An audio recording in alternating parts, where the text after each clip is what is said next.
মণ্ডল, কোথায় গিয়েছিলে? রতুয়া ডাক্তার দেখাতে। রতুয়া ডাক্তার দেখাতে, হ্যাঁ। যাবে কোথায় এখন? উত্তর বালুপুর শ্বশুরবাড়ি। উত্তর বালুপুর শ্বশুর বাড়ি যাবে।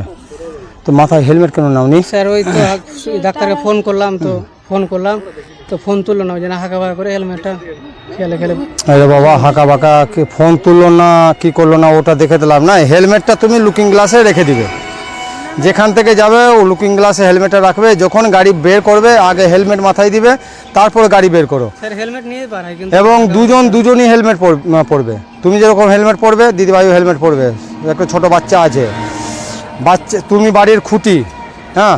কোনো কিছু যদি হয়ে যায় ওর স্মৃতির সিঁদুরটা মুছে যাবে, বুঝলে? তোমার যদি মাথাটা যদি বেঁচে থাকে, হাত পা যদি ভেঙে যায় বা বুকের হাড়ও ভেঙে গেলে জোড়া লেগে যাবে, কি মাথায় যদি কোনো কিছু হয়ে যায় বাঁচবে না।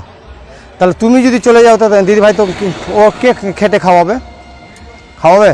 তোমার মাও তখন ওকে দেখবে না। আর যদি কোনো কিছু হয়ে যায়, মা বেঁচে আছে? মা বেঁচে আছে।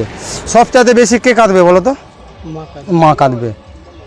বউ কম কাঁদবে, যারই বউ, তোমার যারই হোক, বউ কম কাঁদবে।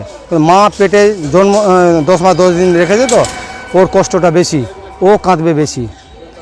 এই দিদিভাই, এই বাচ্চাটা আছে, কোনো কিছু হলে সবচাইতে বেশি ও কাঁদবে, সবচাইতে বেশি ও কাঁদবে। তুমি কাঁদবে না। আবার আমরা ছেলে তো আমরা ওরতেই হবে না, কিন্তু কষ্টটা ওর।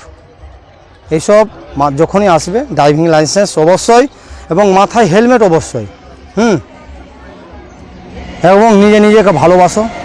যদি নিজেকে ভালোবাসো না, হেলমেট অবশ্যই মাথায় দিবে। হ্যাঁ, আর গাড়ি কিন্তু একটু স্লো ছিল। তোমার গাড়ি খুব স্পিড ছিল না স্যার, বেশি স্পিড না। হ্যাঁ, ছিল 25-30 ছিল না বাবা, কি 40-এ ছিল।